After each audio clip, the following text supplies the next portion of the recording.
Hey everybody, this is Rydo and we're back to another live stream / recording of Hearthstone. Today is Monday, October 22nd, and been working hard and sleeping even harder, I would say, or not sleeping even harder. Might be a better move, so I don't think I've been doing a great job as far as re-rolling. So let's get rid of the spells daily quest, and it shouldn't be incredibly difficult, except for the rogue and warrior stuff. We don't have a tavern brawl, nothing on the arena, nothing on the solo adventure, so we can just kind of start here with rogue or warrior and play. I suppose the suckage continues. While I did get the web peak to work, wow, rank 17, that is not a rank I see very often. Let's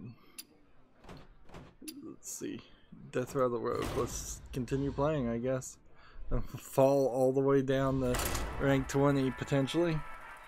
While I did get the web peak working last live stream, I stupidly accidentally left on my HEPA filter, which probably introduced noise into the background. Noise that isn't programmed to be removed by the noise suppressor. Although, it may not have, come to think of it. In fact, I might be complaining about something that literally nobody could have even heard.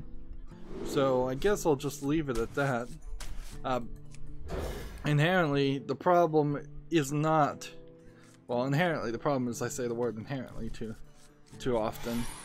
But the problem is not that I accidentally made a mistake and left the HEPA filter on. The problem is that because of insomnia just being crazy, I continuously am making mistakes. I'm really not as good as I would like to be in all of the winter and fall. It's just like, yeah, I'm checked out for this, for the entirety of 2 seasons, half a year. I'm not as good as I am when I'm wide awake. That being said, I guess it doesn't really matter. I'm my own boss, so for the most part. But the insomnia certainly brings about issues. We started relatively on time. Well, no, smallly on late, slightly late at 6. Since I'm estimating that I'll start around 5, which has always been a rough estimate and guess of a time that it would take. Let's just go ahead and hit this.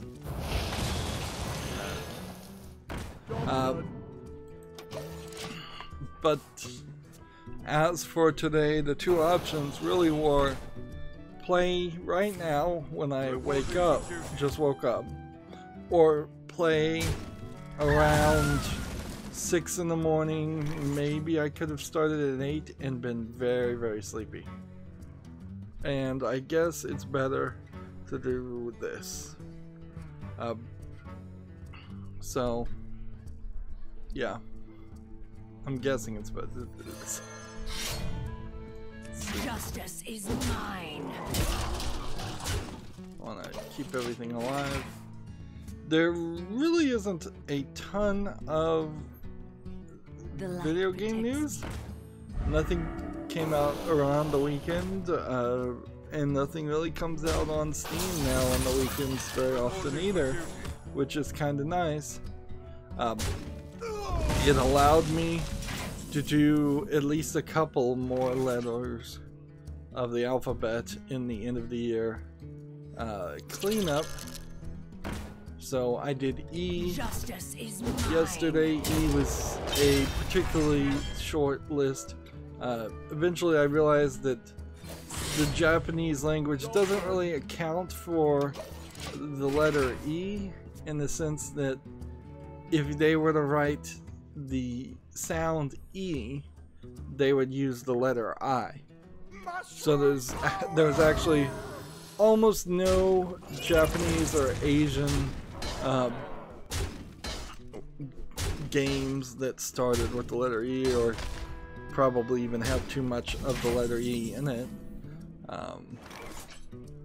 So that just left a bunch of Western games, which I guess effectively removes half of the potential games that they're going to cover.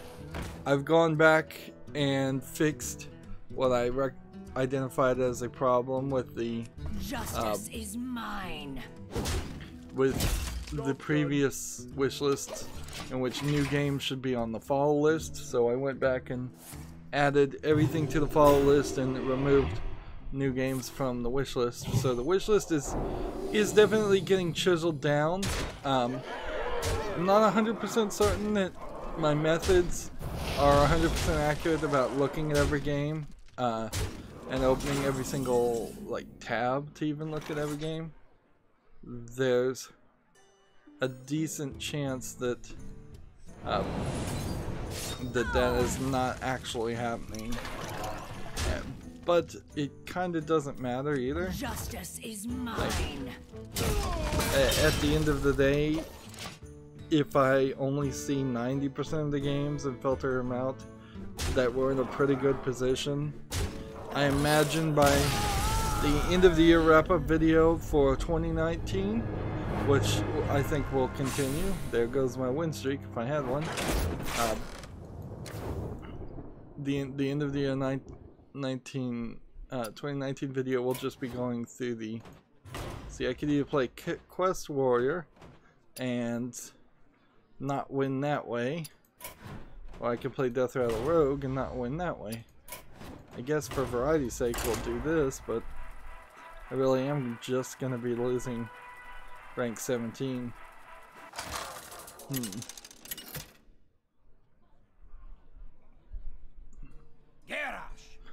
This deck has a 2 victory to 5 loss ratio. So yeah, that's what I've been doing. It's probably not super exciting to say you're doing the end of the year cleanup.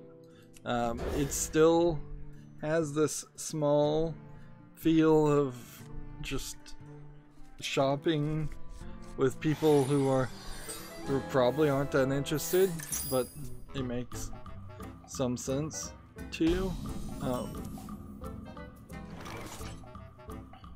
The only other thing that kind of happened that was interesting is the Giant Bomb hit a 10-year anniversary, and they put out a podcast releasing some old footage and just celebrating that.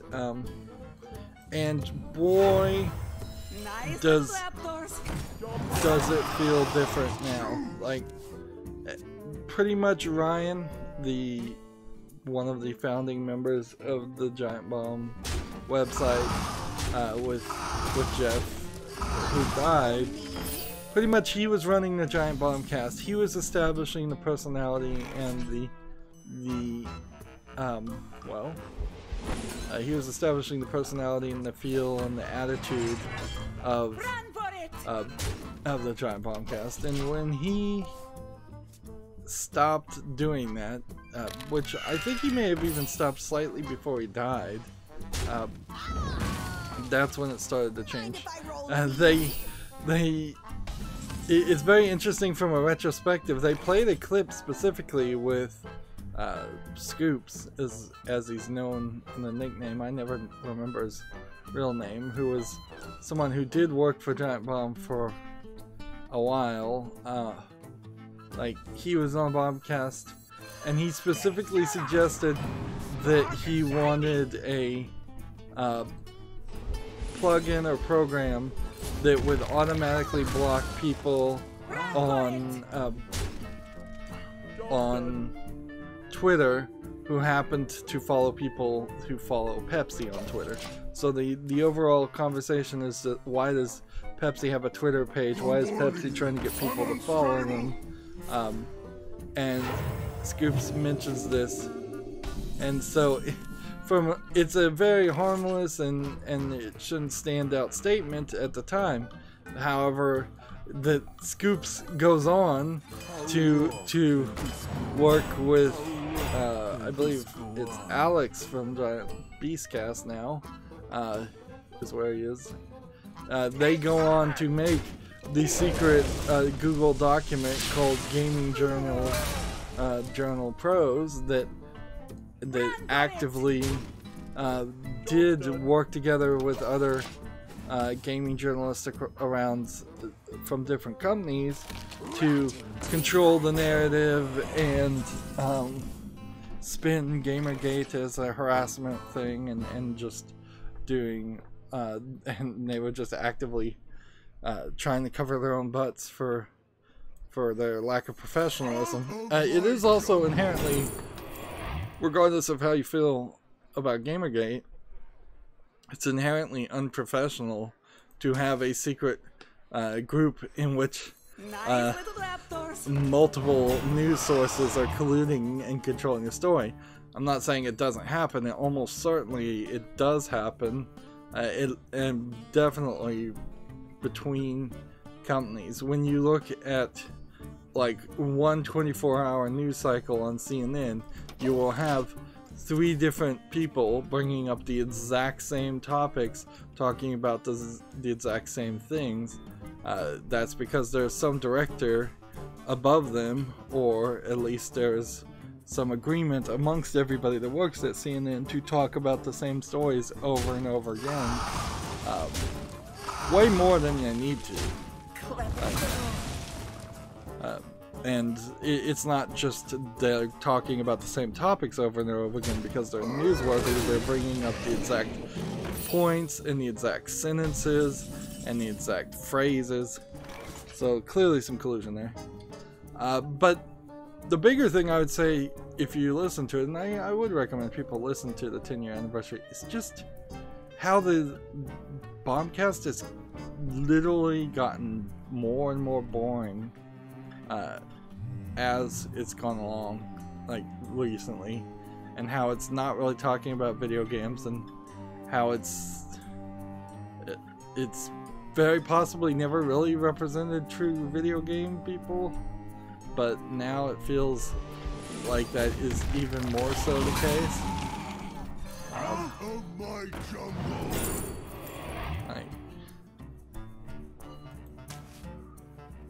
Run for it! So yeah, Free me. but I've yet to been able to pull myself completely away from them. I still end up falling asleep to listening to their podcasts. In particular, though, when you think about it, the Bombcast has doubled in length between the Bombcast and the Beastcast. They're basically the same. To talk about even less news and even less games. And Giant Bomb, outside of the Bombcast, has gotten pretty awful. Like, there were entire months this year where they basically covered no games whatsoever. And they don't want to cover games anymore, and they're not covering games by any kind of articles or quick looks or videos as far as reviews. So now they're trying video reviews where they just talk about the game, which certainly makes it harder to fact check or read those articles.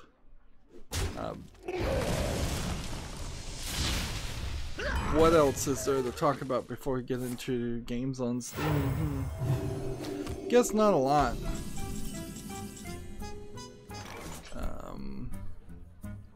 I suppose we will probably get into it, but the continued drama of the 100-hour work week conversation is continuing.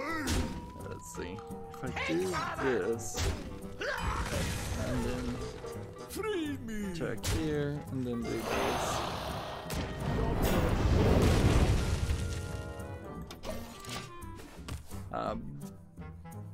The Riot Games, I believe, was the company that said the 100-hour work week. They then have encouraged and asked people and loosened up restrictions for people to talk about their experiences. And it certainly seems like what I'm hearing rumors of is they encouraged people that specifically were in good standing and not in threat of losing a bonus or their job to talk, whereas a lot of other people, particularly QAers, you know, game testers, those low-level entry people, I bet 100% they are working very long amounts of overtime. And even the ones that were encouraged to talk seem to be still so far off the scale that they don't even realize what they're saying is still bad, or perhaps the employees realize what they're saying is still bad, but the management doesn't realize it. Like, if most of the stories are like, I only have worked 60 hours a week, or I've only worked 50 hours a week, and I'm like, you know what? Truth is, 40 hours a week is probably too much for most jobs, and particularly in video game development, that's not that could easily be achieved if you just had more employees. The truth is, every corporation in the United States is built on the concept of underemployment. It just is. Less people than should exist in any job, and everyone is asked to work harder and longer to make up for it, or at least all the low-level employees are.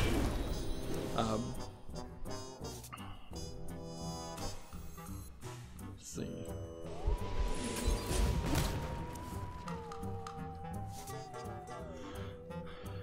So yeah, you're definitely in a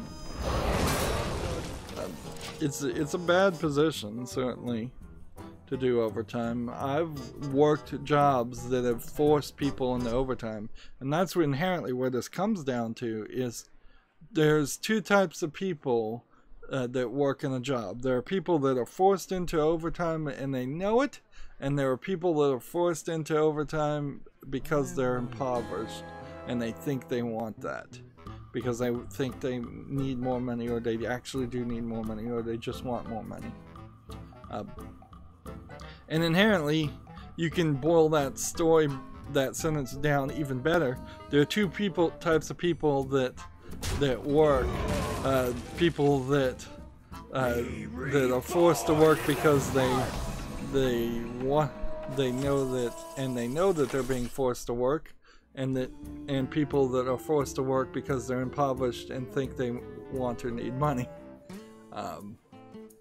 When you get to the idea of universal basic income, you're gonna see concepts like overtime fall to the wayside real quick, because once people are given a more humane option of just not excelling their life, selling their time for money, just to survive a little bit longer so they can go on to sell more of their life for money, in the cycle, you're gonna see people saying, no, I'm not gonna work overtime.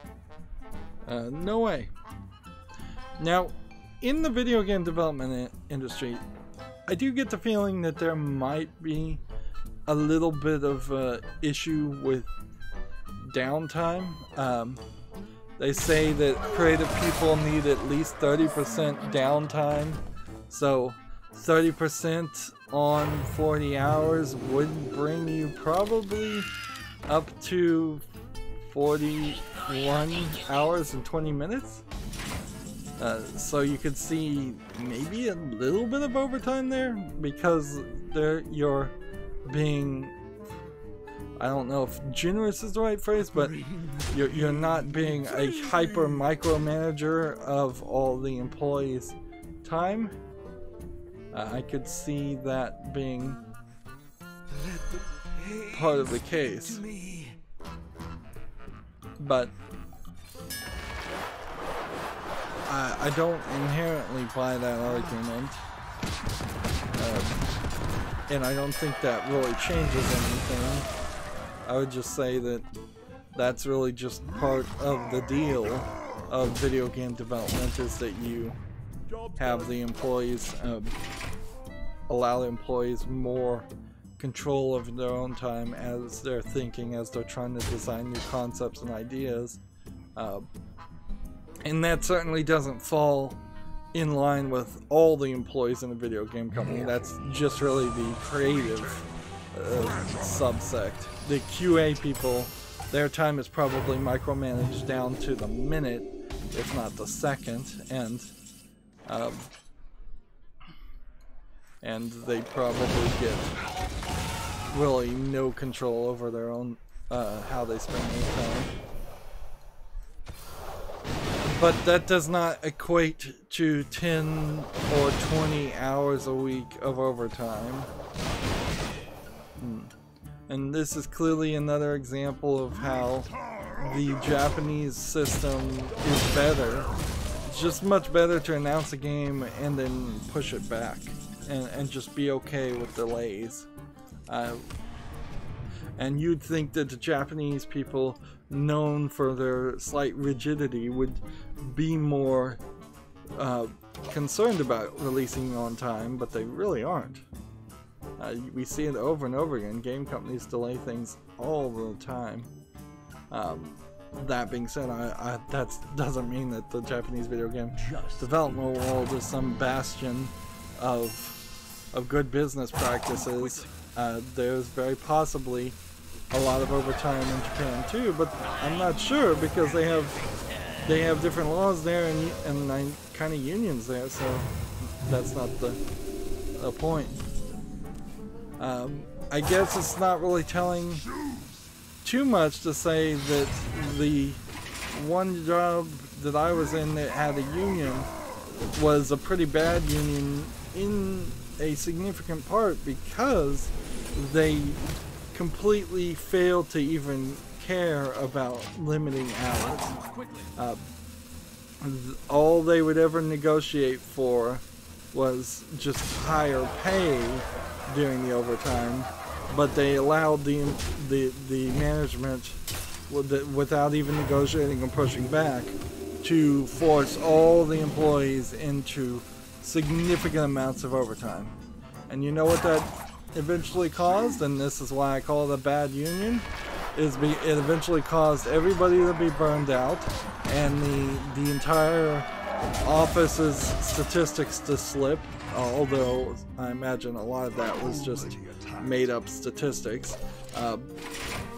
and eventually the entire office got shut down. So everybody lost their job, in part because the union failed to realize that overtime was a bad thing. And this was not like a small amount of overtime. This was years and years and years straight of overtime.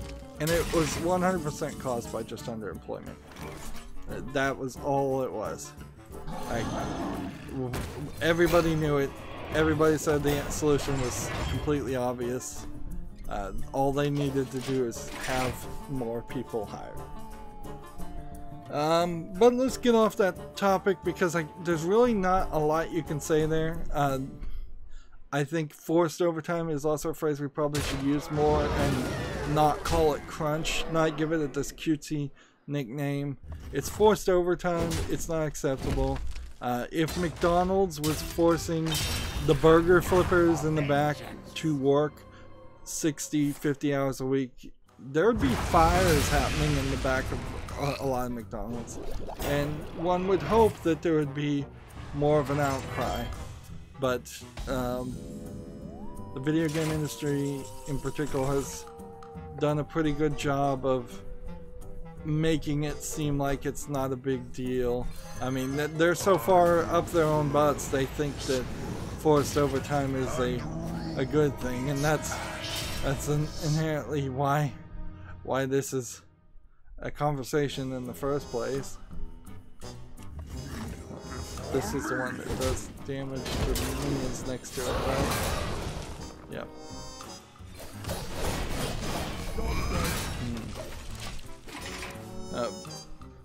But moving on, let's see. Our first game on Steam is called the Blood Eclipse.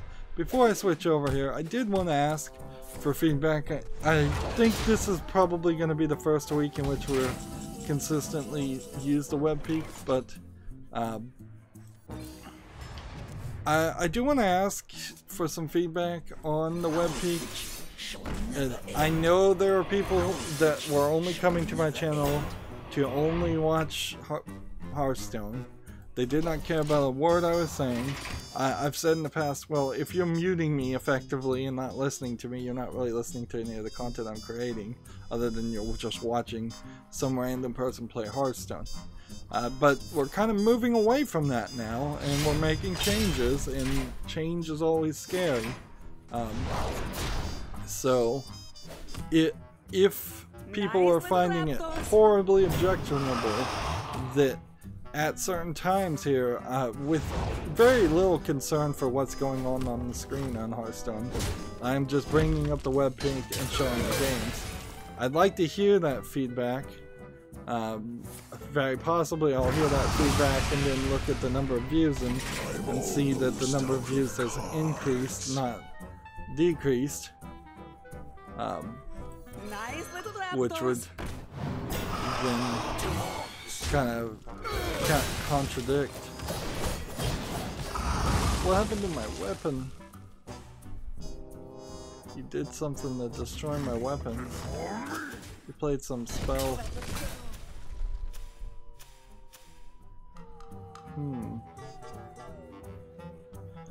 Even when I am playing Hearthstone, I'm not paying enough attention. See, this has 9 cards, I have 1 card. I don't see how I win here.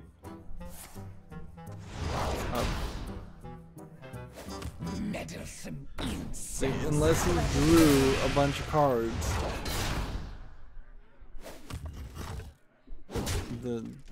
there's probably no way. I'm out of cards. Let's see, the best I can do is this, this, and that. And at this point, I can't do anything more.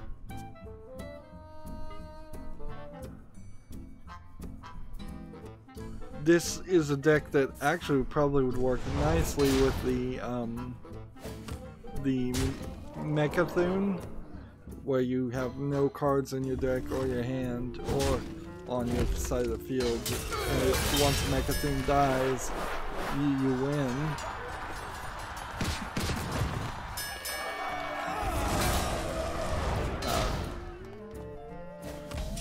But yeah, I wanted to get some feedback on the WebPeak. I'm actually really proud of it when it works. So there's something to say of that, like putting in some extra work and doing something that you definitely don't see other YouTubers and live streamers do. Like in the same way that we have the Hearthstone deck tracker, which I assume still works. I haven't touched that in a while. Or the chat, in the chat rules. There's just a lot of stuff going on that we've added compared to somebody who's just throwing out Hearthstone with nothing else happening. Let's see. The question is, can I get more damage to the face? Because that's our daily quest right now, so we might as well just play that. Moving on though, first game we have on Steam is called The Blood Eclipse. Looks like it's suffering from dark screenshot syndrome. It's probably an asset flip zombie game. Still the zoom is not 100% where I'd like it to be. I really wish Chrome would allow me to adjust some things a little bit better. See, Blood Eclipse is $3.59. Hey, how did I get another card?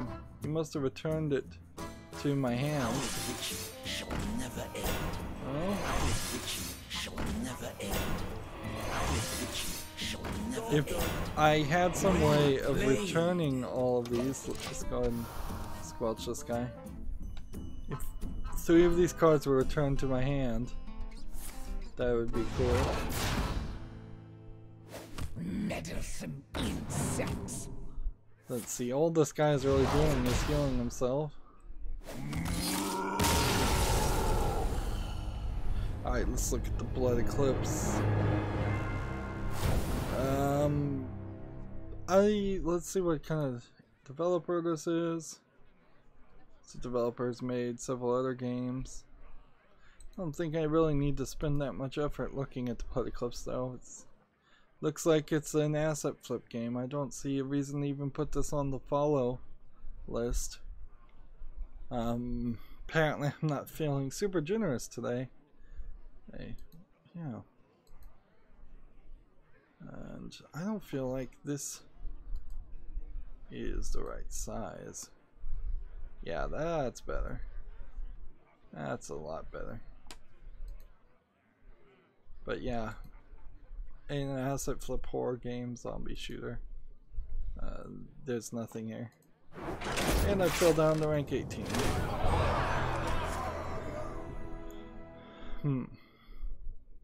I need to rebuild that deck real bad. What else can we do? Paladin or Priest? We only have to, I guess, get 2 things done today. So we could go Combo Priest or Spiritual Priest. I don't think we played Spiritual Priest in a while, so let's play that.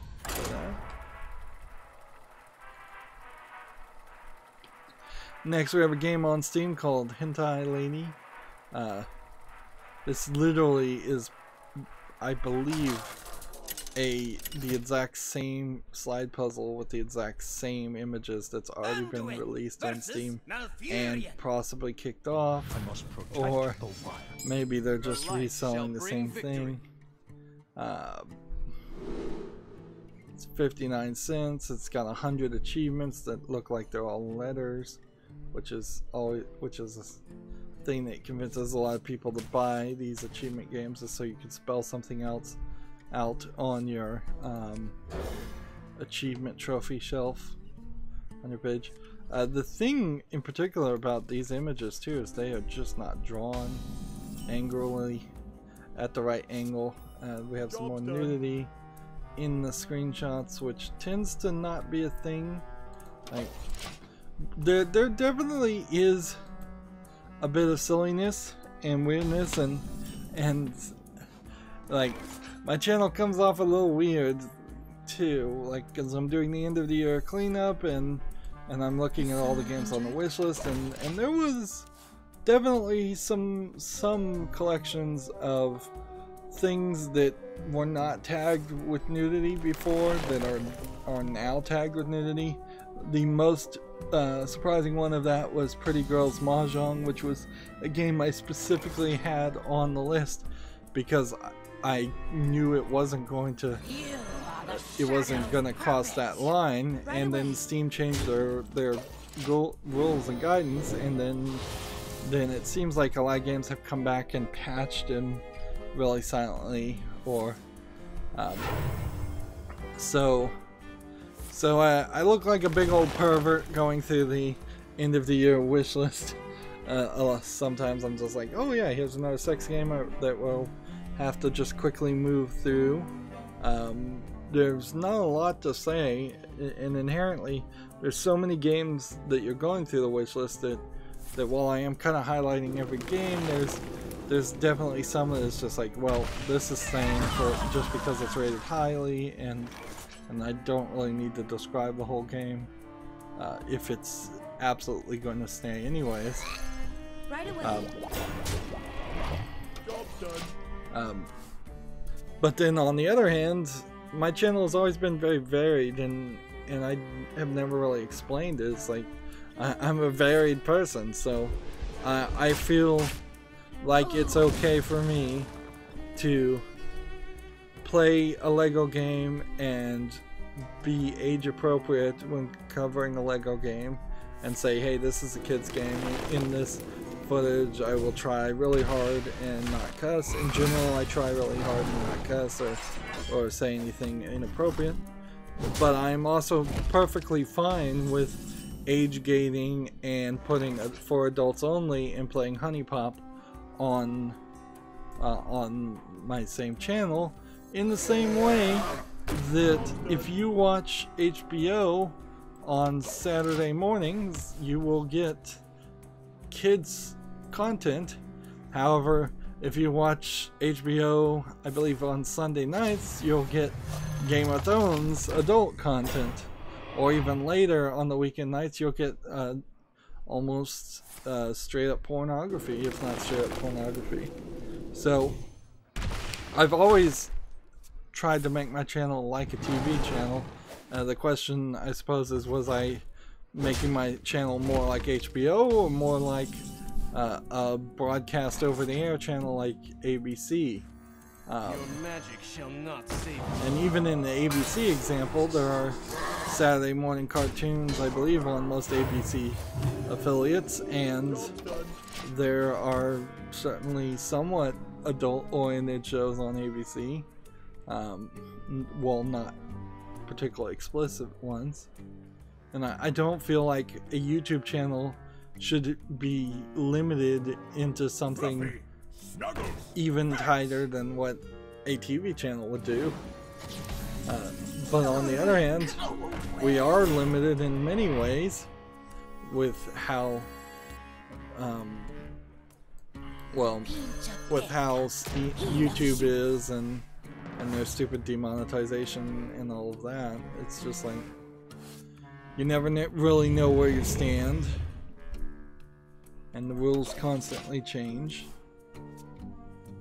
So yeah, there's weirdness there.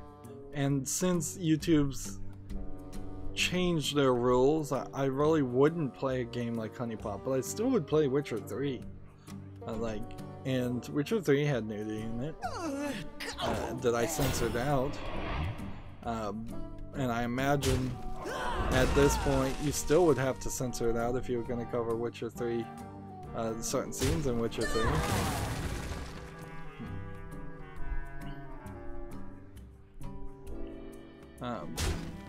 YouTube itself has this larger issue, certainly, of its vast majority of all of its content and its views are coming from toddlers, and it is pretending like that is not the case when that is 100% the case.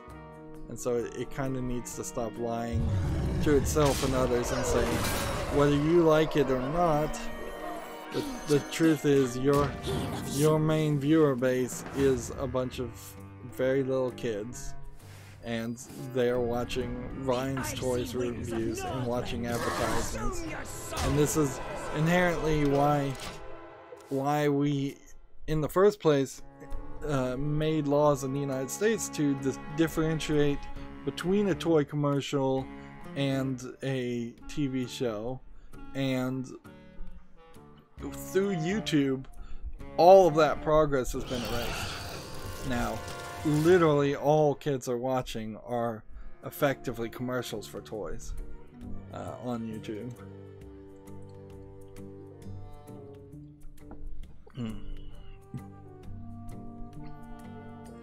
But and to be true, I guess even my coverage of the Lego games is from a critical perspective for more of an adult than a kid anyways. I guess that it's highly unlikely I would be able to make content that would be appreciated by kids as the main audience, just because that stops me from being a video game critic at that point, and it turns me into an entertainer personality, and then I become basically like PewDiePie.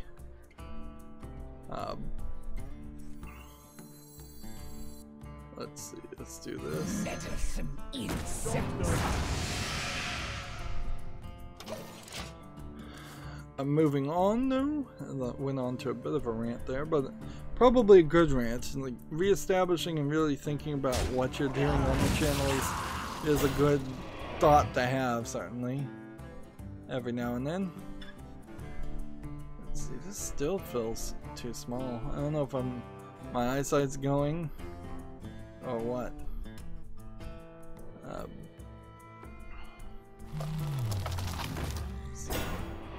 How big can I make this? Seems like you can make it 200% bigger. Yeah, that makes the fonts bigger. I'd really like to make some of the fonts bigger in the pictures, or find it the size that they're in and just get rid of a lot of white space on some of these Steam pages. Next we have a game on Steam called Journey Through Memories. Says it's an indie game. It looks like it's maybe a platformer from it. Looks a little bit like a cell phone port, because this looks like control buttons. Seems like it might be a little bit hand-drawn.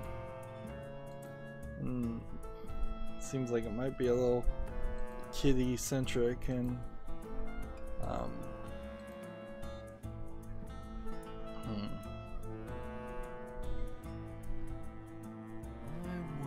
seems like,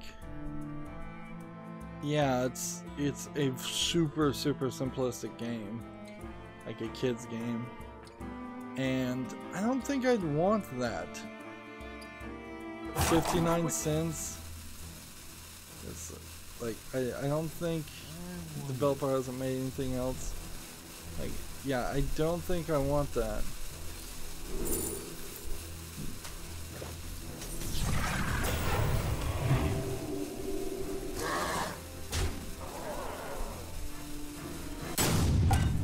Just in the turn there. Yeah. So Journey Through Memories, not making it to the wish list.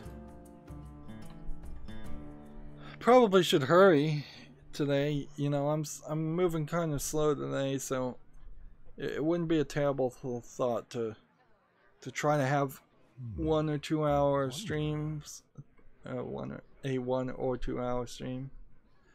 Tech Raptor is an article, Lego Marvel Superheroes 2 review. Is there such thing as too much of a good thing? I like Lego Marvel Superheroes 1. So I can't really imagine that there's probably too many problems with this game. I'm trying to skip down to the end. They gave it a 6.0 good. Summary: Lego Superheroes 2 adds more characters, references, and story to the previous entry while remaining standstill in most other regards. Which inherently that is one of the issues of Lego games, is that they have these games in development constantly. So Lego Marvel Superheroes 2 was probably in development before even the release of Lego Superheroes 1, and so it's not going to add any new features that were added to any of the games that came out in between. So nothing that might have been added, say, to Lego DC Supervillains, or probably even the Avengers game, or maybe even the Star Wars game. Hopefully none of the stuff that was added in the Star Wars game. And yeah, all the Lego games are pretty much the same. They still play pretty well. I still wouldn't recommend buying them for a PC. The pros in the review are it manages to continue the Lego formula, which is, you know, a tried but true, probably stale formula. Lots of collectibles to invest time in, enjoyable multiplayer. The cons are, but after 21 games a shakeup would be nice, and it can be daunting.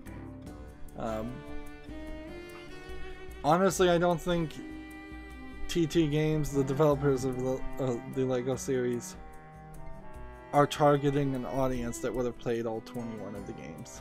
That's just the thing.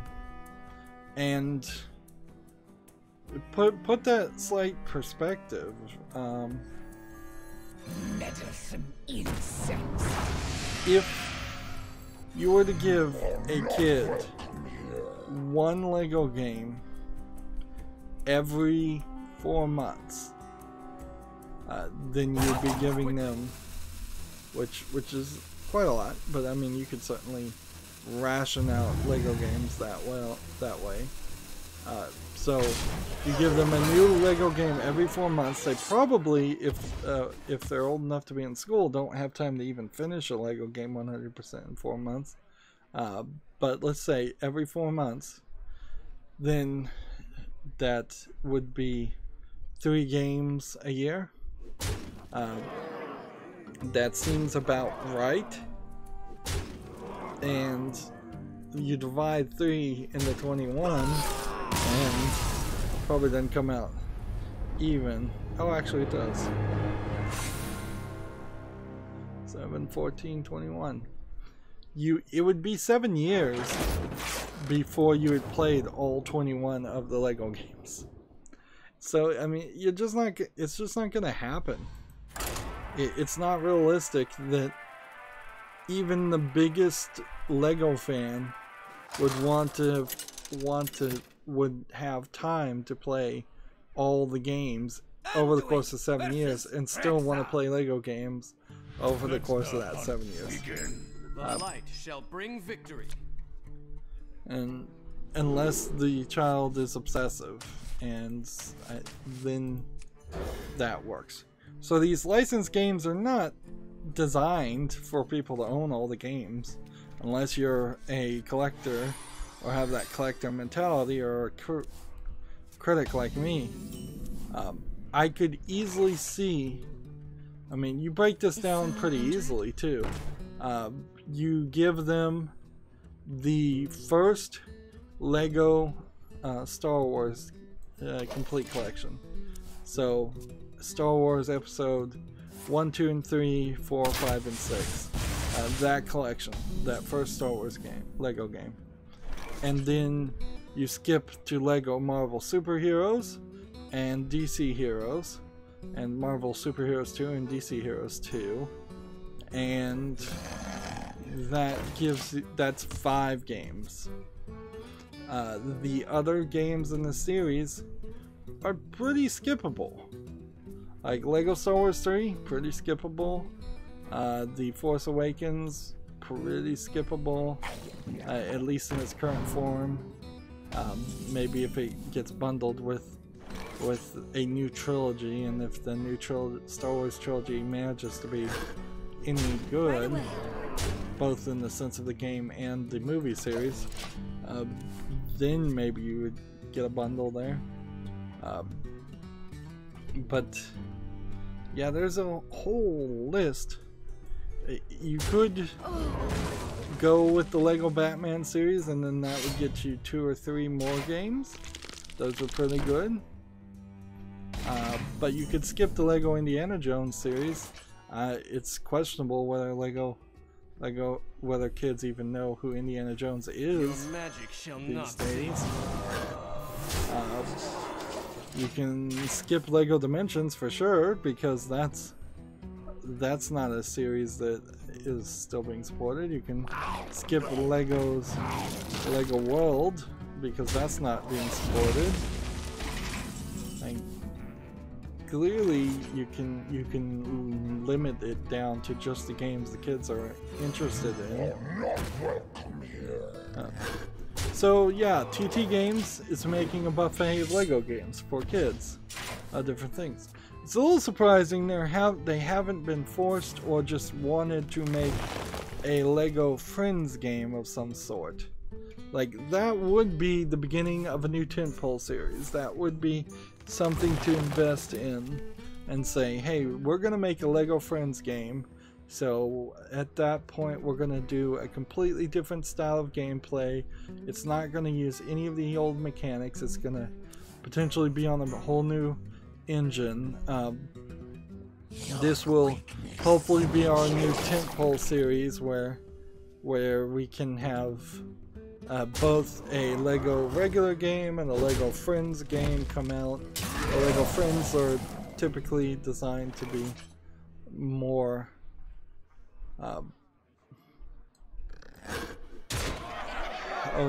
what's the word I'm looking for? They're designed to be more female friendly for little girls.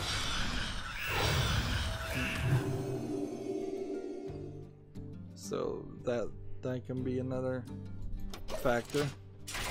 Moving on though, I guess there's really no reason to continue on that conversation.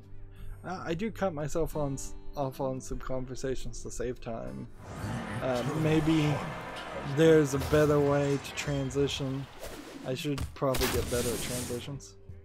Anyways, we have a game called Pandas Die, which is an indie casual game. Looks like it's a one-screen Unity game that seems like what it is probably Galaga, where you're shooting from like maybe this triangle point and hitting the bugs and trying to protect the pandas. Like, this really doesn't seem like a real game. This seems like a troll. $3.99. Yeah, this feels like a lot of trolliness, not a real developed game. Alright, let's see. Do this.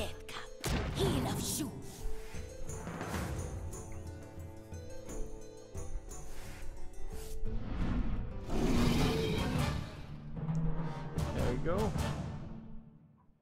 In the turn. Not too bad.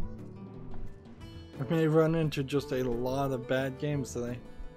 Let's see, next we have a game called Super Potato Bro. Or Bro.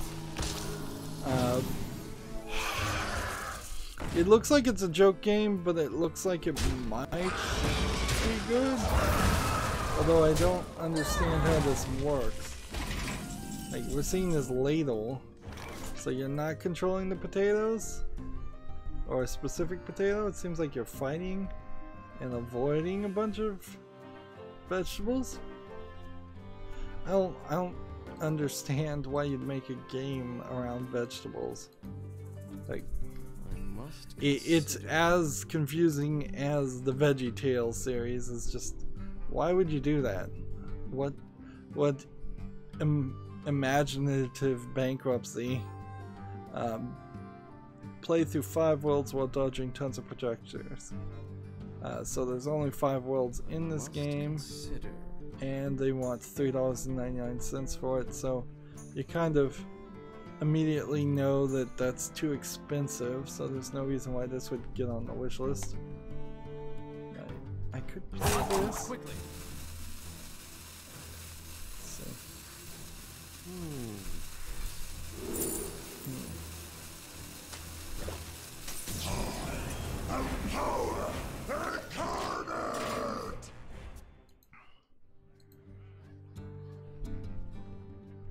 TechRaptor has an article, Chucklefish's Wargroove delayed to Q1 2019.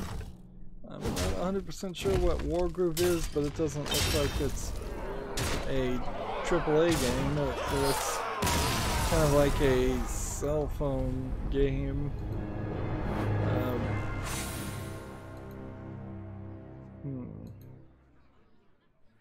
Seems to be a tactical placement strategy game with slightly pixely graphics. Yeah. And a delay for a game I don't really even know existed. I'm on a losing streak, no duh. Destroy Combo Priest. Yep. Easy come, easy go on that rank 17. I kind of don't know how people get the daily quest and maintain a ranked level. Well, I guess what they do is they just switch to casual, which is what I could do right now, but I'm also trying to get ranked wins, for every character. So you basically need to get 500 ranked wins, which they make it seem like that's something you could have done a lot earlier than the 3 or 4 years I've been playing this game casually, and that you really can't. So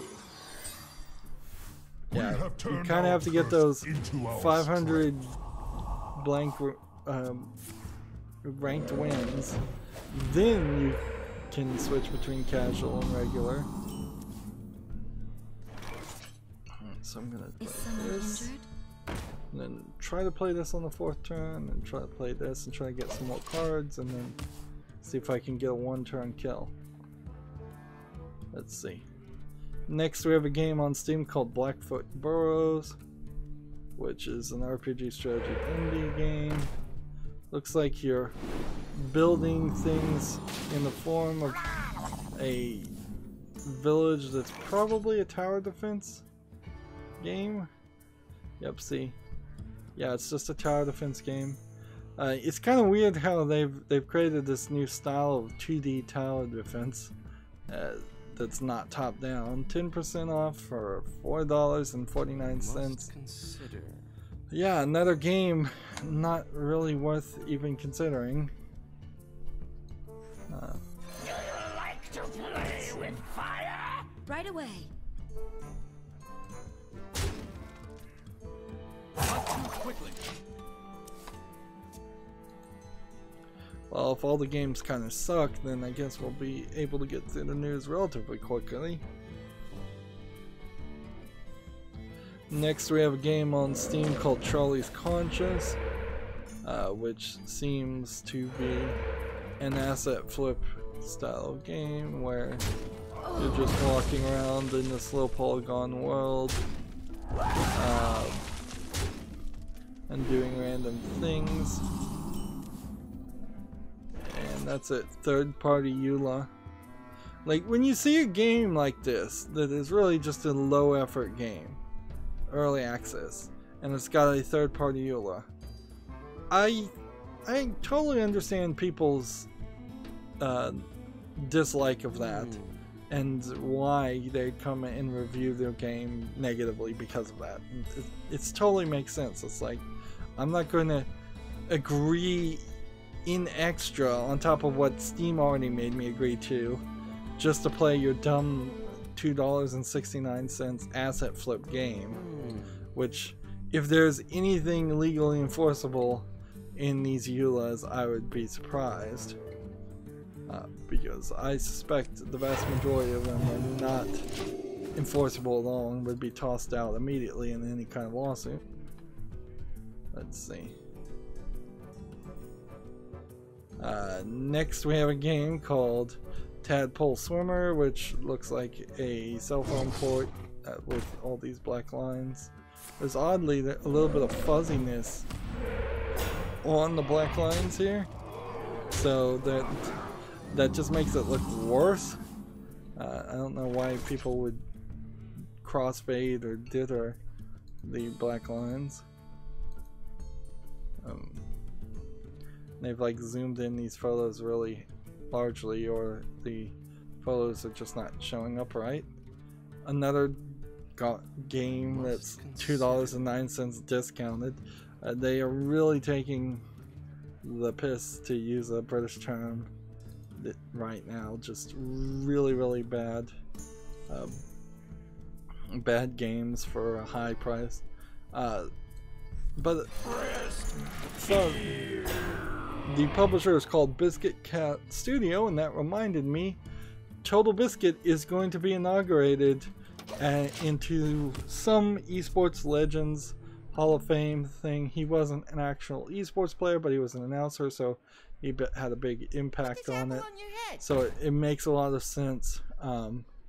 So brace yourself when that happens for some snide SJW who didn't even know him or really know anything about him to come out and say something rude, as what happened before.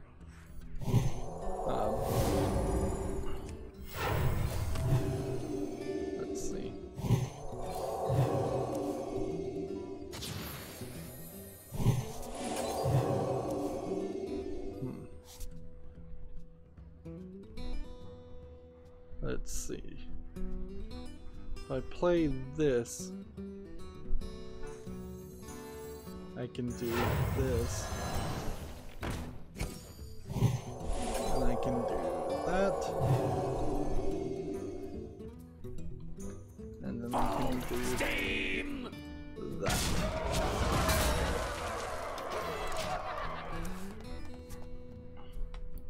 Next, we have a game on Steam called No King, No Kingdom VR. It's a VR game. It looks like it's got a little bit of thought put into it. I wouldn't say this is an asset flip for a VR game because we haven't quite gotten to that point yet where people spend the effort to make asset flips on VR because they know you won't have a big enough audience to sucker then. But this is your standard stand in place, attack things. Seems like it might have a little bit more of an idea of crowd, group controlling and placement of troops under your control, which is an interesting thought certainly. But this early access game is also $19.99 with no discount. So if I really had faith in it, I'm just not in a good mood today. I suspect I'd put this on the follow list, but I'm not even going to do that. Let's see. Oh, cry stealth. Man.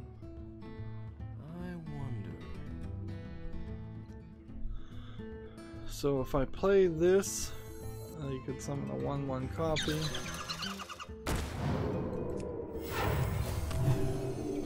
Job's done. I could. Well played. Yeah, I'm just gonna lose. Just move forward and lose.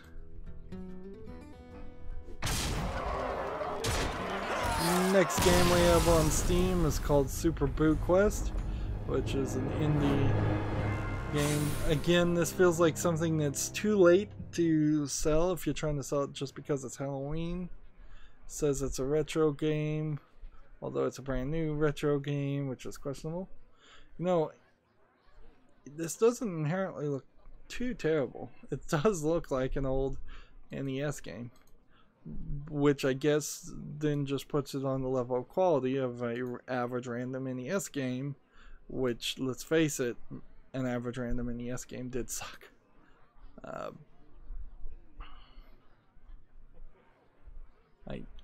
I'm really trying to think if there would be some reason I would play this game. I really don't think so. If I was going to play a game like this with its just puzzling and walking around, 100% indie, 100% retro, like, why play this game and why not instead play an old game that it's trying to be retro about? It's 25% off for $1.49, but yeah, why play the new game? Why not play the old game? And see, I don't even know what the old game would be. This developer also a year ago made a game called Dragon Climax, which has 6 user reviews, and Abduction Bit, which got positive reviews with 48 user reviews, and Soup Universe, which has 6 user reviews. So more than half of their games don't have anybody playing them, and I totally get that. Like, why would you want to play this game? It has no relevancy. It just doesn't. It's not from a developer who is in good standing with other games that they've developed. It's not from. It's not covering or doing anything new. By calling itself retro, you're effectively trying to spin the fact that there are no new ideas in your game at all. Alright, well, this is where I'm going to end this recording. Stay tuned if you're watching live. We need to get still a Paladin or Priest victory, or win 2 games with the Rogue or Warrior. Theoretically, I need to win 3 games with the Rogue or Warrior, and I guess we'll move over to Casual next time. At this rate, it is also possible that I get through all the news and just kind of do a silent post show, I guess, or maybe an off-screen play, depending on what I want to do, because once I get through the news, there's nothing else new to say at that point. Anyways, that's going to be it for this recording. As always, I ask you to like, share, subscribe, comment, and watch every second of my videos. If you want a friend to follow me on any social media sites, there's a whole bunch of links down below in the description box. Thank you for watching. Have a good evening.